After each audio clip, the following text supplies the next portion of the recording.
His Excellency Mr. Ashok Sajjanhar, Ambassador of the Republic of India to Sweden and to Latvia, is here today to present a few things about India and relations with Sweden.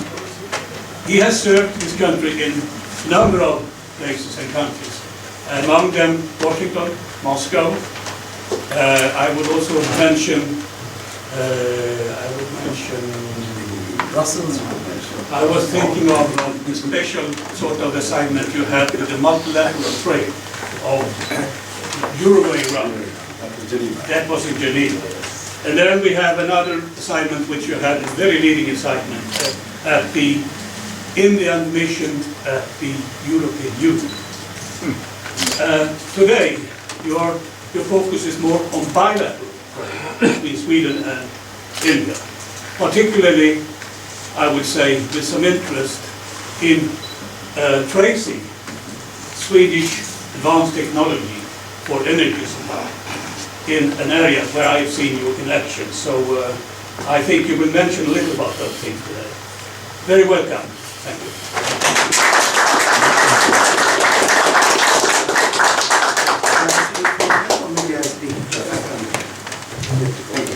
Maybe I'll stand here if that is all right and that's convenient. Absolutely.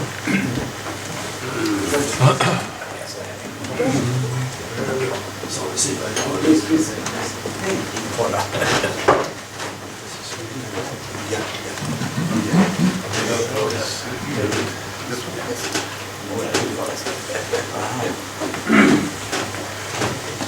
Very well. Thank you very much. Mr. President, Mr. Figure, thank you very much for this very kind and very gracious invitation to be here. I appreciate it very much and deeply thankful. I must confess that my association and my relationship and linkages with the Rotary institution have been very long-standing. Whichever countries I have been, some of the ones that were mentioned by Mr. Fliger, but also some of the others like Bangkok, like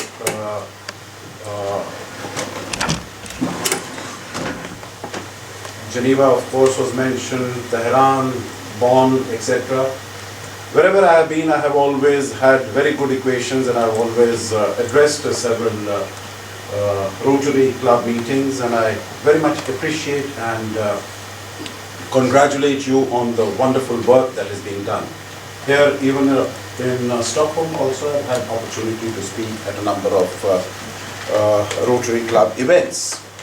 I have been asked to speak a little bit about India and a little bit about relations between Sweden, India, and relations between maybe India and the European Union. I'll briefly touch upon that. In about 20 minutes or so, because I think there should be some time left for comments and questions from the floor, which I'll be very happy to attempt to respond to in the best possible manner. So the way I was planning to structure my presentation today is that maybe I will focus on 3 or 4 or 5 defining characteristics of India as it is today. Then we speak a little bit about India-Sweden relations and India-EU relations.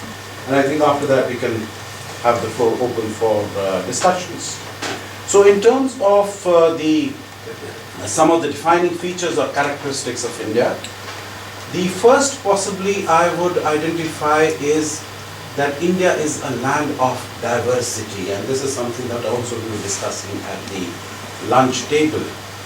India is an old, ancient heritage and civilization spanning back to about 10,000 years. And over this period, of course, people have come to India. They have come to India as travelers. They have come to India as seekers of truth, seekers of enlightenment, they've come as students, they have come as preachers, they have come as invaders. Most of the people who have come to India over this span, they have tended to stay back in India. They have been adopted by India in terms of whatever their cultures, their customs, their traditions were, they have been adopted, and the best of those has been assimilated into the Indian culture. So we see that there are layers upon layers upon layers of different experiences and different cultures and different ideas that have come to India. And that is what has made India today what it is. So I think it is very often said that India is not a nation, it is a civilization. It is a civilization because it has had so much of experience. For instance, just to give you an example, whether it is in terms of language, whether it is in terms of cuisine, it is in area of art or culture or music or dance.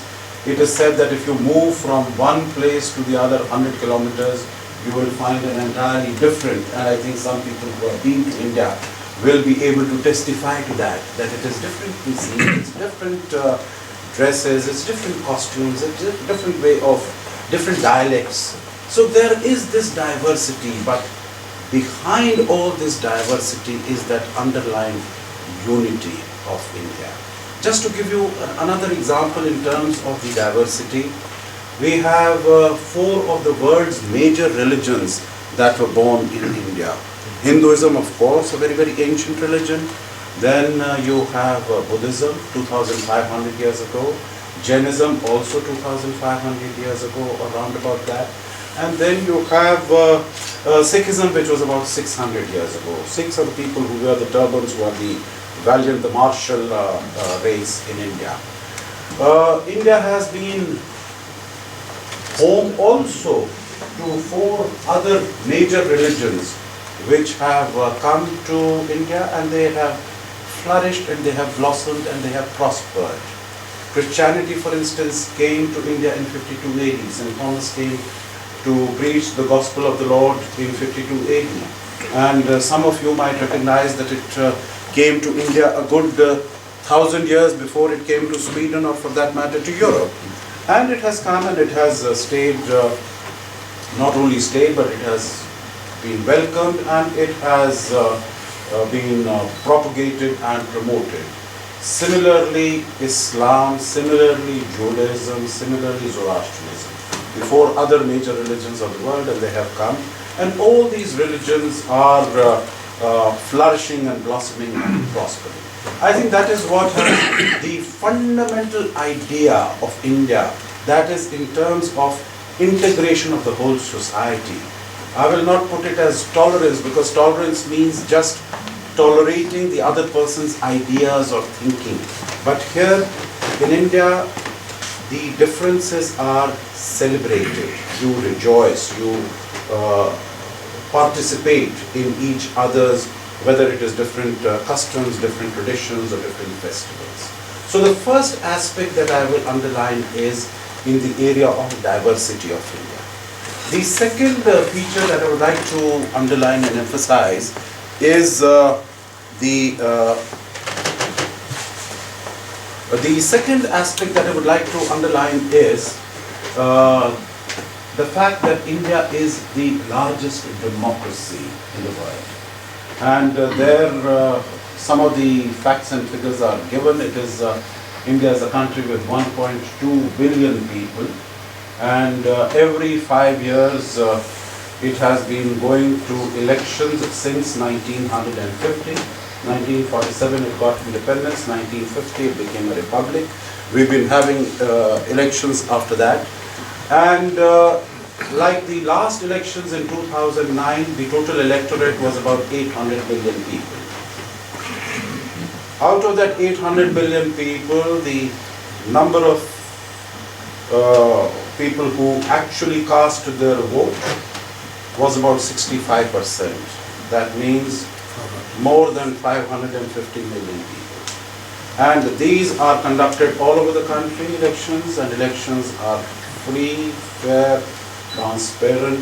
There are minor issues, minor problems, but by and large, the elections results are accepted by all the political parties. It has happened that election after election, the government in power has been voted out, because I think everyone knows in democracies there is always an anti-incumbency factor. If you are there, you are not able to meet the expectation of the people, and the people will punish you for that. So, there is always a change, and that change has always taken place smoothly. And maybe in a democracy, sitting here in a democracy, one might not feel that it is such a huge achievement. But I think the numbers involved will give you an idea of what a mammoth task, what a gargantuan task it is to conduct the elections all over the country. After all, it's a huge country with 3.2 million square kilometers and the population I have just mentioned to you. But I think the challenge is also further enhanced if you look around the world and you see that when India became independent in 1947, there were a large number of other countries also which did become independent along with India. And at that time, the general wisdom of the analysts and commentators and scholars was that in a country, if there is too much of diversity in terms of ethnicity or race or religion, number one. And number two, if there was too much of disparateness in living standards, too much of poverty, difference between the lower strata and the highest, then it would not be possible for that country to stay as a democracy. Because democracy, you need a basic fundamental consensus of how to move forward and where to go. Now, if you look around, whether it is in Africa, or it is in Latin America, or it is in Asia, or even in the Indian neighborhood, you will find that all the countries which became independent after the Second World War, slowly and gradually, they shed off the democratic veneer, the democratic structures, and they became either ruled by military dictatorships or authoritarian governments or so on and so forth, except India. India has continued to be a democracy, and I think that is something that one needs to recognize. And I would like to also to suggest that it is India's democratic system and democratic experience that is at the foundation of its recent growth. Number one, of course, of its existence as a country, because India cannot afford to be anything else but a democracy, because we have so much of diversity. So if there was uniformity, then there could have been some other systems possible. But India is so diverse that you have to take cognizance of each other's views and positions and points, that no other system will fit us, will be suitable for us except a democracy. So diversity and democracy are linked, and I will come to also to, when I speak about the economic performance or economic growth of the country, I will also speak a little bit about that. The third aspect that I would like to underline is India's demographic structure at the moment. India's demography is that although it is a large country, it's an ancient civilization, as I have said, coming from 10,000 years, but it is a very young nation. And a young nation, not only, I don't mean by that only that it got its independence very just about 60, 70 years ago from colonial rule, but a young nation that more than 50% of the population is comprised of people below the age of 24 years. More than 600 million people are below the age of 24 years. And this, if you compare with other economies, for instance, even in China, the median age is about 39. In United States, I think it is about 44. In Japan, it is about 47. I think in Europe, as such, it is about 42. So as you see that the whole world is graying from USA to China, from Europe to Japan, India continues to get younger, and for the next 20, 30 years, it will continue to be a very young nation. And this is, there is empirical evidence also to suggest, and there are certain statements that have been made which says demography is destiny. Countries which have had this demographic dividend or demographic advantage, they have progressed and they have grown and they have expanded in an exponential manner. So I think this is India at the moment stands at the threshold where its economy and its productivity and its growth can see very impressive increase. For instance, if you are to see that more than 95% of our population is below the age of 65 years. That means much of the population will be working and producing to provide for the population, a very small segment of the population which is not able to contribute to the national economy. So this youth, which is now again of course well educated, well trained, well skilled, active, motivated, hard working, and they will be able to, they have many years to work more, to produce more, to consume more, to save more, and thereby give an impetus to the growth of the economy. Of course, when I mentioned this about demography is a great opportunity, but it is also a huge challenge. Because how do you provide all these people who are entering the workforce with the skills that are required? How do you, some time ago, the increasing population of the country was considered to be a liability, was considered to be a drawback, because it was thought that the country had to provide for food for so many mouths, services, housing, clothing, electricity, power for everyone, and also infrastructure.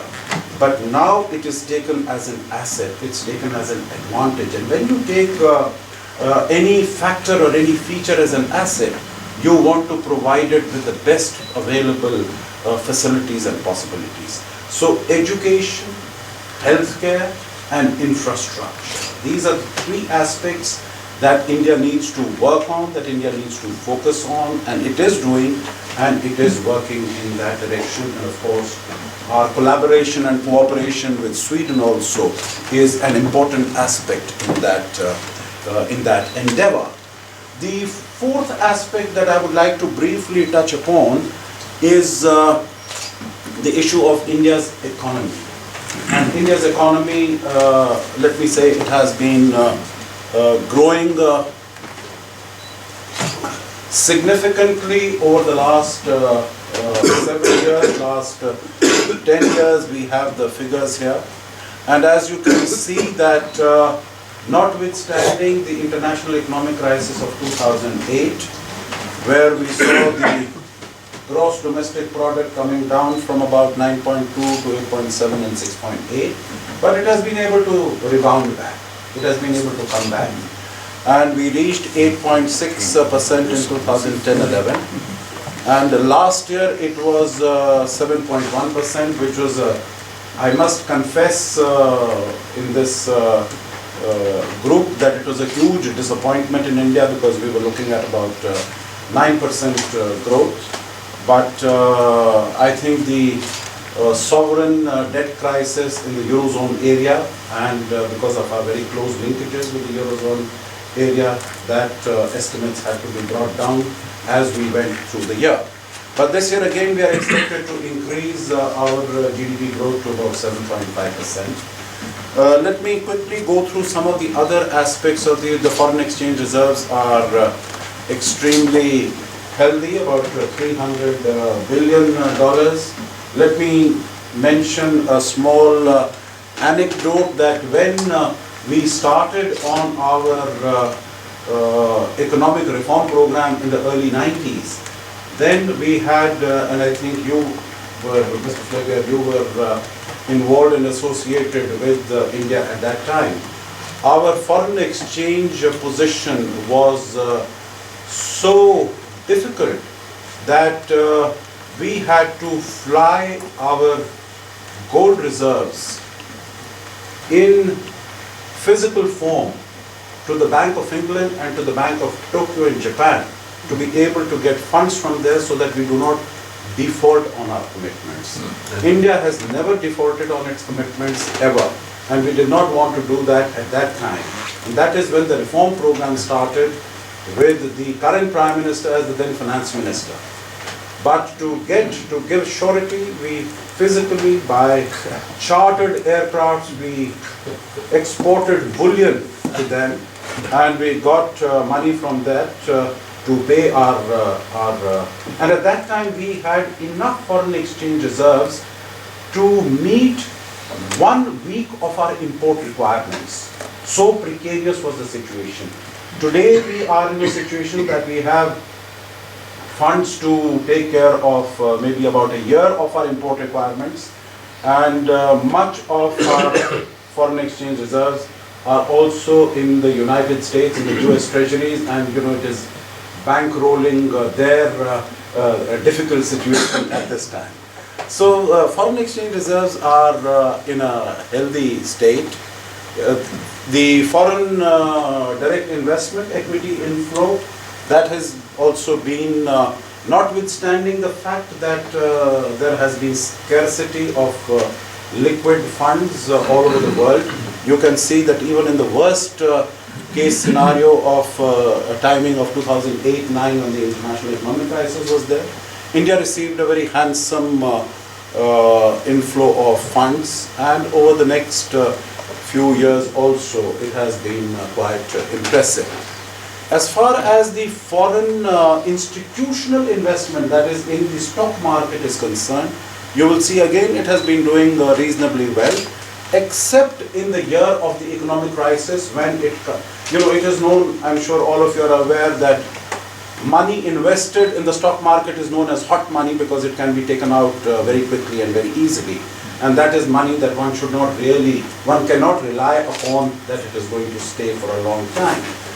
And that is exactly what happened in 2008-9, and it was not because of any weakness or shortage as far as the Indian economy was concerned or the Indian banking system was concerned, but because all the investments that had taken place in India, they were required to meet their commitments in the United States because of the subprime mortgage lending crisis which was taking place there. So it went down in 2008-9, but as you can see that it rebounded back again in a very strong manner in 2009-10, and it has been doing quite well since that time also.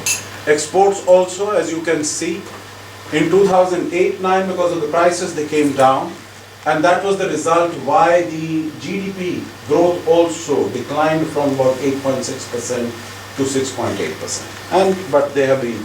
And as you can see, even in the last year, although the international economic situation has not been very good, has not been very happy, but our exports have been doing, have shown an increase of about more than 25% over the figure in the previous year. These are the imports. Let me also mention that India has a large diaspora all over the world. It is of course not the largest diaspora in the world, but in terms of the inward remittances that India is getting, they are the highest in the world. That is about, last year it was about $58 billion, and that again goes to emphasize that the confidence and the faith in the future of the Indian economy is very strong, not only as far as our international business partners, economic partners are concerned, but also as far as the Indian diaspora is concerned. I will not go very much into this. I have already spoken briefly about this. Let me mention other points which I think are important in the context of understanding India of today.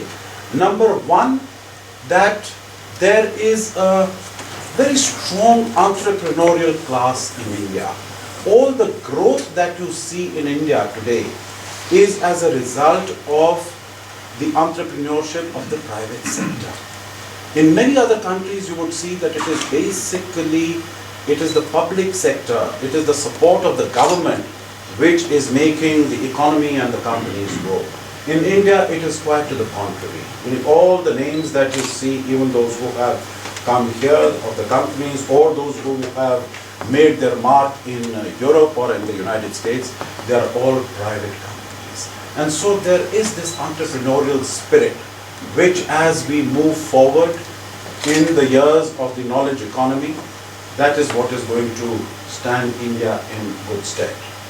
The other aspect that I would like to maybe just mention very briefly is the rise of the middle class in India.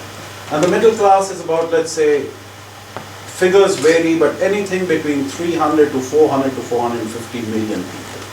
And you can see that that would be, if total population of Europe is about 500 billion, so it is getting on to be around that. It is higher than the population of the United States, which is about 292 to 294 million people. And this middle class is the number of people who have enough money to spend, to consume, like any other family would in Europe. So it is a huge powerhouse. It's a huge powerhouse of consumption. But that is also where it brings us that whatever is consumed, whatever is produced, it should be done in a more sustainable manner. And that is something that we can speak about, that we can talk about as we go along.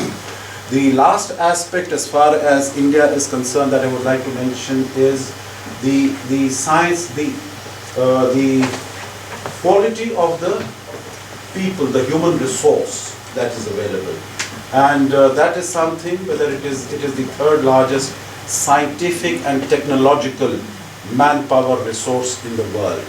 In terms of the number of engineers that we produce, in terms of the number of PhDs that we produce, the focus on mathematics, on basic sciences, that I think which started immediately after India's independence, that is reaping us good dividends and good benefits today. Now a little bit about India-Sweden relations. I'm looking at the watch and I think I should finish in about 4 or 5 minutes, if that is all right. Have That's all right, 5-10 minutes. Okay, so as far as India and Sweden are concerned, both of course, I think the fundamental bonding factor is that both of us are democracies. And so in terms of the value systems, there is a great deal that we share with each other. It's a great deal that we have in common with each other. Of course, you can see there is a bit of a difference in areas, 450,000 square kilometers, 3.3 million square kilometers. In population also, there's a little bit of a difference, 9.3 million there and a little 1.2 million there. But I think people who I have seen, people who go from here to India, they are immediately taken in by what they experience in India, because India is an open society, it's an inclusive society, it's a very welcoming society, it adopts people, and I think people when they go from here, they feel very much at home. This is what I have heard from everyone who has been from Sweden to India. I don't know how many people here have visited India, but this is what people tell me, that it is the experience that they have. And I know that people when they come from India to Sweden also feel very much at home and they are taken in. I think we need really to work more and focus more, whether it is through our economic engagement and political partnership or through the agency of tourism or otherwise. I think we need to increase this, further strengthen this contact between our people. And I feel that both our countries at this moment are really poised on the threshold of a rapid expansion of our relationship. Because notwithstanding the international economic problems and difficulties, both countries have been doing quite well economically. And there are not very many countries that are doing so well economically. If you look around in Europe, I think Sweden would be one of the few exceptions where the economy has been performing exceptionally well. And I think if you look around elsewhere, India is the fastest growing free market democracy. It is the second fastest growing economy in the world. And I think it has, as we move into the future, that growth is going to further expand and strengthen. So I think both the countries are really at the threshold of a very strong growth in our relationship. Let me give you a few examples in terms of how both the countries have been looking at each other. And both the countries have been looking at each other much more seriously than they were doing in some years in the past. Of course, there has been a little bit of a baggage between the two countries also, whether it was as a result of India's peaceful nuclear explosion in 1998. And of course, if there are questions, I'd be very happy to respond to that at that time. But we know that Sweden has a very strong position on nuclear non-proliferation. And let me at this moment say that India has an equally strong, if not stronger, position on nuclear non-proliferation. But we had to undertake these tests because India is situated in a geographical region of the world where we are surrounded by nuclear powers, declared and undeclared. And it was not possible for India, a land of more than 1 billion people, to keep our security, integrity and safety hostage to the powers that are around us who are nuclear armed. So we had to do that, but that having been said, that was a time when our relations did not grow or prosper. But I can see that over the last few years, they have been growing at a very significant and at a very rapid pace. Just to give you a few examples, just in last year, we have had very many significant visits from India to Sweden and very many significant visits from Sweden to India. The foreign minister has been there, many state secretaries have been there, your health minister was there. From India we had the speaker of our parliament coming here, we had a minister of IT and telecom and human resource development, education, of power, they have come here. There are in the area of economic engagement, I think the investments that have taken place from India in Sweden over the last 1 year are more than what have taken place over the last 15-20 years put together. If you were to look at, let us say, individual contracts, ABB has won its largest ever contract in India of about more than $900 million, and for a project which has already started. You look at, there are more than 2 companies per month that are being established in India, Swedish companies. That means every year there are more than 50 companies that are being established. All the big names are already there. Ericsson went to India in 1903, Wimco, Swedish Match was there in 1920s. All the big names are there. Now the challenge is to get the small and medium scale enterprises.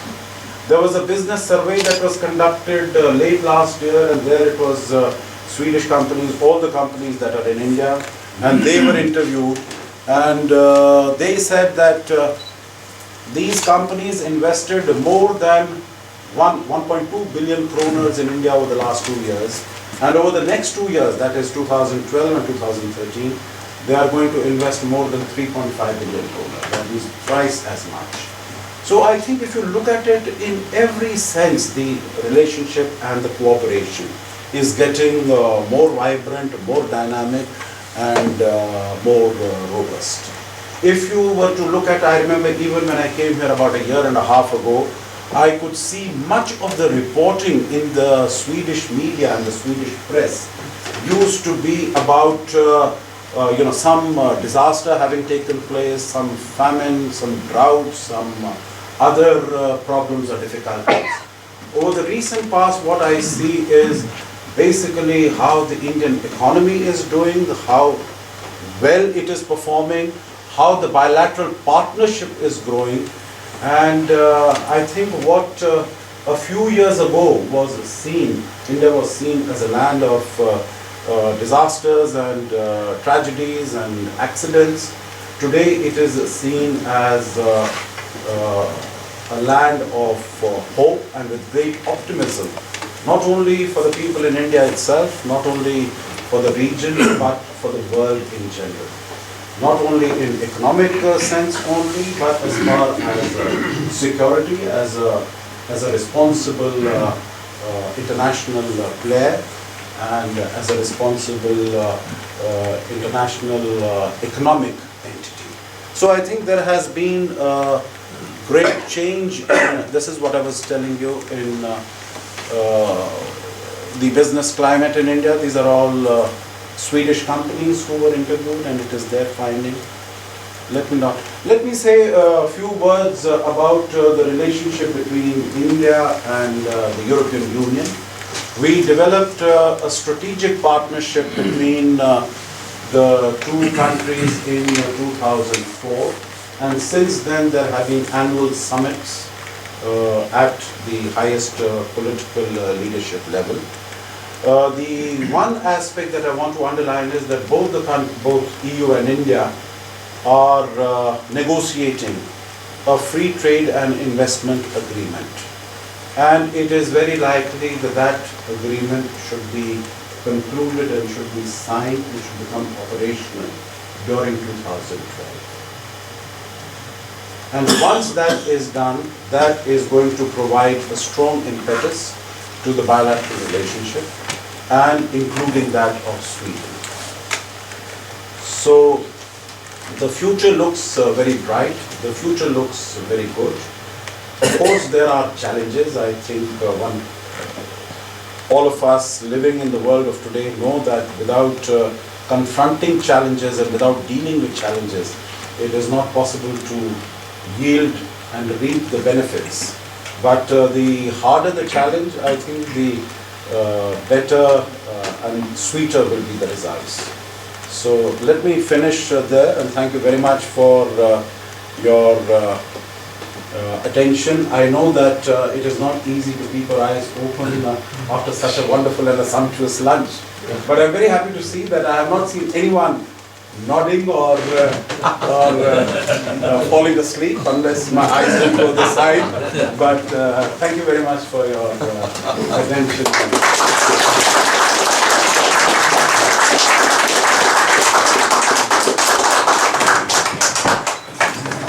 Thank you. It's fascinating. And I was thinking of the beautiful flag when I hear you. It's Tiranga. Tiranga, that's right. It's a tricolor in English. And they have yellow with saffron color, and that stands for braveness and sacrifices. It's white, and that stands for peace and truth. And green is for destiny. And I think green is prosperity. Prosperity, yes, because agriculture, India is an agricultural land. So greenery represents agricultural prosperity. And in the middle, it's a wheel, very similar to our rotary wheel. And it's 24 for every hour. And it's blue, marine blue, stands for, I think, the sky and the water. And as it of the water, I see out here, that's something we have to export to, because I know you have too little water in India, but perhaps something in the future. But anyway, and you have this wheel in the middle. It's a life wheel, chakra, and I think it's very, very similar to the thinking of Rotary. And it's very interesting to hear you. And I think we have several questions. First, Lars, and after that, Finn. Please. Mr. Ambassador, you mentioned healthcare is one of the key issues in India. And I heard from my daughter that your health minister is coming to Sweden next week. Is there a delegation coming in to study our system, maybe? Yes, let me say this, that there is a very intense collaboration and cooperation between the two countries in the area of healthcare. And this is as a result of the agreement that was signed between the two countries in 2005. As a result of that, there have been very regular exchanges that have been taking place between the two countries, not only at the official level, but also at academic level and also at business level. There are a large number of companies that are collaborating. For instance, I think most of the people here would be aware of the rapid strides that India has made in the area of pharmaceuticals, in production and export. So they are doing extremely well. But also in terms of joint research, we have a large number of people who are working at the Karolinska Institute. And very recently, when Minister Göran Hägglund had gone, then one of your companies, Bactiguard, they signed an agreement with one of the very important companies in India. So there is a delegation coming here, and this has been one of the success stories. Healthcare agreement, collaboration in healthcare is one of the success stories between our two countries. And as I said, 2 or 3 items that I had identified. One, education, the other healthcare, the third infrastructure. I think in all these 3 areas, there is good cooperation, but of course, much more could also be done. Thank you. Thank you. Finn? Yes, I would say that we have also had very strong cultural connection with India. For example, we had here in Sigtuna, at this very place, a guest about 85 years ago named Rabindranath Tagore, and he stayed here and he loved this place, and he went up to this tower to look over the old city and neighborhood. And you know, he was a Nobel Prize winner, and he was a very close friend to some of the leading Swedish mainly philosophers and so forth. Like. So I think you may have read somewhere about his stay in Sweden, and we have kept a good connection, I think, with Indian culture also since then, especially. Thank you very much for bringing this to light. Let me also say that, this year we celebrate the 150th birth anniversary of Rabindranath Tagore. I say. And his birth anniversary, meaning he completed 150 years on the 8th of May, so just last week. And this is an event that has been celebrated, that has been marked all over the world. And let me tell you of an anecdote, if I may, if there is a little bit of a time, because Rabindranath Tagore was the first Nobel laureate from Asia in 1913. And the story goes like this, that he was born in 1869, so he was about 40-50 years ago at that time, 40 plus years. And he used to write poetry in his mother tongue, which is Bengali, one of the languages, one of the several languages that you must have read, which exist in India. So he used to write in that language, and he was never, and I speak of exactly 100 years ago, he was not very comfortable or very confident about his command over the English language. So once he was traveling from India to the United States, and the ship docked in London, because that maybe was a stopover. And as it took about a month and a half to travel by ship from Kolkata to London, he started, because he had time to translate his writings into English as he was traveling on the ship. And when he came to London, he was traveling by the metro, by the tube, and the book in which he was doing the translation, that he forgot, he lost in the train. And that, through the lost and found, it reached W.B. Yeats, the well-known famous English poet. And he read that poetry in English, And he was so struck by the depth and by the sophistication and by the elegance and by the lyricism and the melody of that poetry. And he located Rabindranath Tagore in London and congratulated him, etc., etc. Now Rabindranath Tagore, at that time, he fell sick, he didn't proceed to the United States, he went back to India. And W.B. Yeats, without telling Rabindranath Tagore, he sent his creation, his work in English, sent it to the Nobel Committee here as something worthy and befitting the Nobel Award. And it was in 1913 that, there was no email, there was no nothing. He received a telegram that your work has been selected for the award of Nobel Prize in Literature. Kindly confirm acceptance. And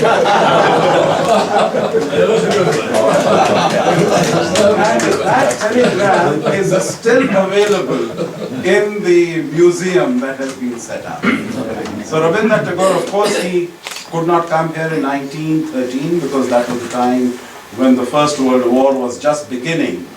But he came here, as you said very rightly, in 1920 and again in 1926. And he gave public lectures at Uppsala and he visited other places and Sigtuna. But of course, you're right. I mean, he is the first Nobel, non-white, so to say, an Asian Nobel laureate. And of course, his message at that time of peace and humanity and humanism, I guess, continues to bring our two countries together, even today, as it used to at that time. Thank you. Mr. Rönnegren.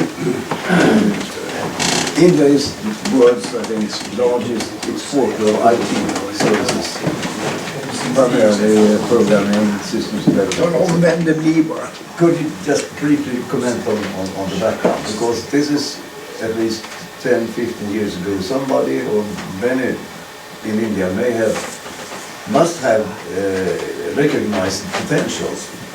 Is that due to the entrepreneurial background that you talked about, or which are the companies delivering all this? Okay, let me put it 2 or 3 reasons. I think one of the reasons is that India invested heavily in mathematics immediately after independence. For instance, the various, what are called the IITs, Indian Institutes of Technology, they are rated extremely high in the world, also very, very competitive. Indian Institute of Science, that is where a lot of investment was made. And I think people should not really make that mistake that, you make an investment today and you'll be able to reap the benefits tomorrow. There is a huge genesis time, which takes, a lot of time is required for all these skills and all these investments to bear fruit. The other was, if I may say so, that the government created an enabling environment in 1980s, middle of 1980s. That was the time when Rajiv Gandhi came to power, and he said, let the government get out of the area of doing business. Let it be the private sector and the private entrepreneurs. We will only provide a sort of a level playing field and an environment, a good conducive environment, a positive environment, a friendly environment for development and growth of this sector. And it bloomed and it blossomed. So I think the government has a role to play, but not the sort of role that many governments seem to be playing. That is, micromanaging. Government needs to sort of, set the whole in terms of providing infrastructure, optic fiber, there's that and the other, and get off and let the people work. So that is how it worked in, and India has actually, done that leapfrogging, because normal development is that from an agricultural economy, you go into a manufacturing economy and then you go into a service economy. India has about 20% agriculture, 20% manufacturing, and about 55% service. So, we have got those factors and those features of a developed economy in terms of having a large service economy. But that is also again a challenge, as I said, because large number of people, you want to give them employment, you have to create manufacturing jobs. Service jobs are just not adequate to be able to meet those needs and requirements. Thank you. Thank you. Dieter, the last question. Okay, I have quite a serious question, and this is the supply of fresh water. I read recently, maybe 1 year ago, that the water from the river Ganges is polluted very, very much. And the fresh water supply to Mumbai is coming far from the north in an extra tube. A large part of the water is directly flooded to the town. But along the river Ganges, you have, among others, thousands of leather-producing industries, and all the used liquids are just poured into the river. And there was recently a delegation to Italy, which also have quite a large leather industry, but there's a pollution very, very little. They're doing so much that the effluents from the factories are almost clear. So do you have any comments on this? Because the pollution of the river Ganges, the further down you come, your worth is it to this, and have you any solution or comment? Yes, it's a challenge. I have put the map of India there, and if I don't have a pointer, but let me say, sorry, Ganga comes from here. Yes. And it comes like this, and it comes like this, and it goes into West Bengal, okay? Mumbai is here. Mumbai is not being fed by Ganga. Okay. Mumbai is being fed by many other rivers. There is Narmada, there is Godavari, etc. So those are the rivers that are feeding Mumbai.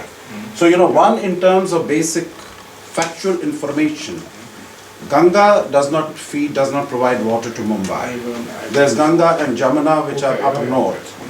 That having been said, of course, the challenge is huge, because you are right. The Indian civilization has grown on the banks of River Ganga. So River Ganga has supported agriculture, industry, households, etc., etc. Not today, not 100 years ago, but 10,000 years ago. That's why it is known as, one was the Indus Valley civilization and one was the Gangetic Plains. And as all of us know, it is basically civilizations and economies grow on the banks of the rivers. That is how they have been doing, because that is where you can do agriculture, you can produce food, etc., etc. Now, as far as leather industry is concerned, again, it has been there for a long time, and there are two particular cities. One is Kanpur, and the other is a small city, Unnao, next to Kanpur, where there is a lot of leather industry.